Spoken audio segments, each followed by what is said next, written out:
Alright, it's February 8th, 2011. I just got my HHO kit installed on my 1993 Toyota Camry, 4-cylinder. I have yet to get a mileage result. I'm still driving around. I'm going to put 100 miles on it and see what kind of mileage I'll get out of it. After I get that, I'll post that following this video.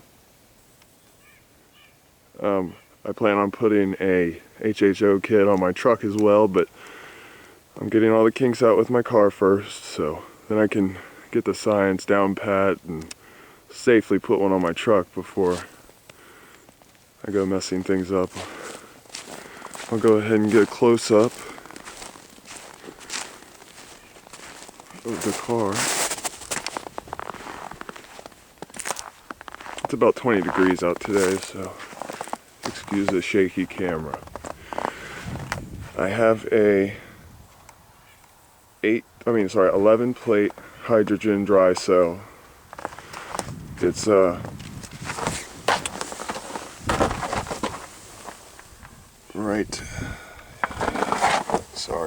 it's right down there, you can barely see it.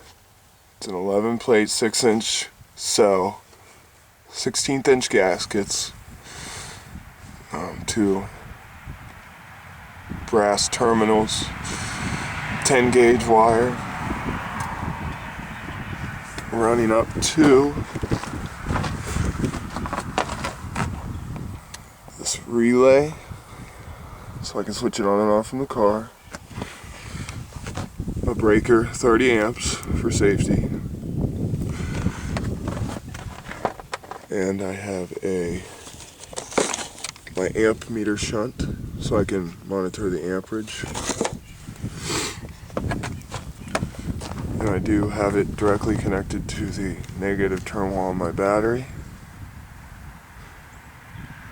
If anyone has any suggestions, if that's horrible, let me know. I haven't had any problems with it yet, but it's only been a day or two. Let me know if I should ground it out on my chassis like I have my relay. Let me know. There's my reservoir, 1.5 quarts. I have about, I'd say 2 tablespoons and about half a gallon of water. It hasn't frozen yet. It's about 20 degrees out right now. From the reservoir, goes through this hose down into this bubbler here.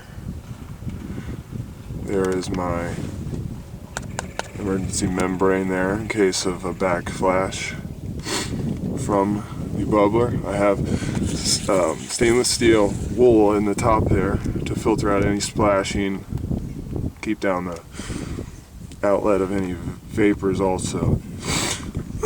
And from there it goes down into the bottom of this first charcoal filter.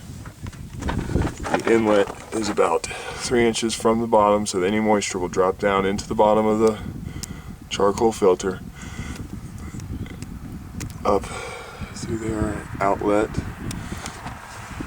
Charcoal is in the center here, and at the top I have cotton, and then the bottom I have cotton.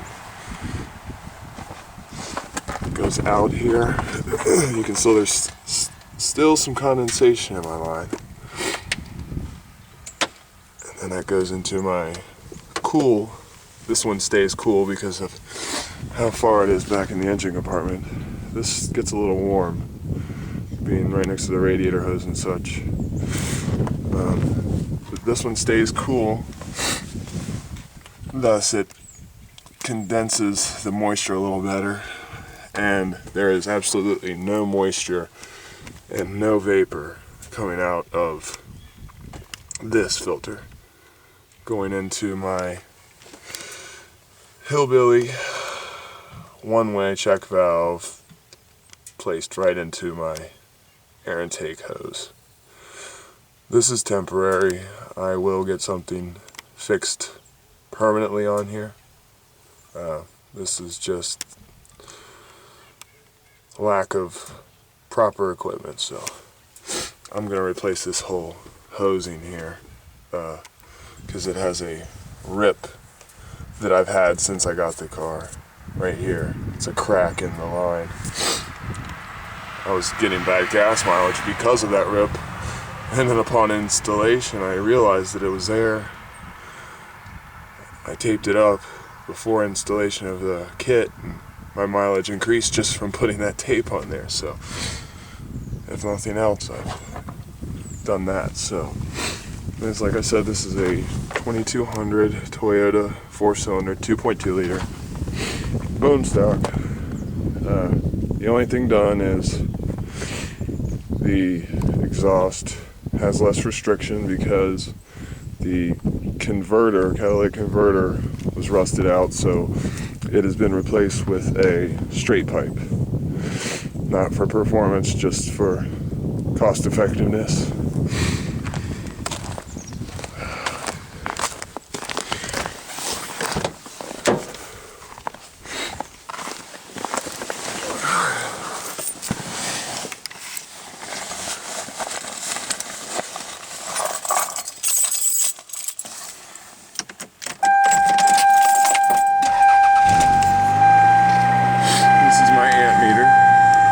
And switch on the unit with my switch I have set here. Go ahead and show you this. You can hear the engine idle down, and on startup, after it settles down for a second, I run at about 20 amps, 20, 22, 20, 24 sometimes, but when it gets warmed up and I'm going down the highway at about 60, 65, it'll go up to about 30, and the temperature of the reservoir fluid does not get above 95. 100 has been the highest, and I gave it a little more water to bring that temperature down, and now it doesn't get above 95. I have a voltmeter here to monitor my voltage. I'll go ahead and show you what happens when I turn the cell on and off. It's off. Now it's on.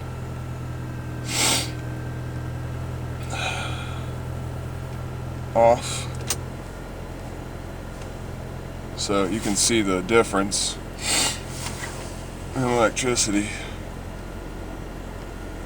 So, and the amp meter is also nice, so I know that my relay is working or not, because it's very nice to have. I'm planning on putting a digital meter in so that I can read it in the dark also. And I figure it'll be a lot more accurate as well. So, if you have any questions or comments, go ahead and leave them. I should be having a lot more videos here soon. I'm new to this whole HHO thing, so any comments or suggestions, greatly appreciated. Best of luck, and if you have any questions specific to my vehicle or suggestions specific to my vehicle, also greatly appreciated. Thanks.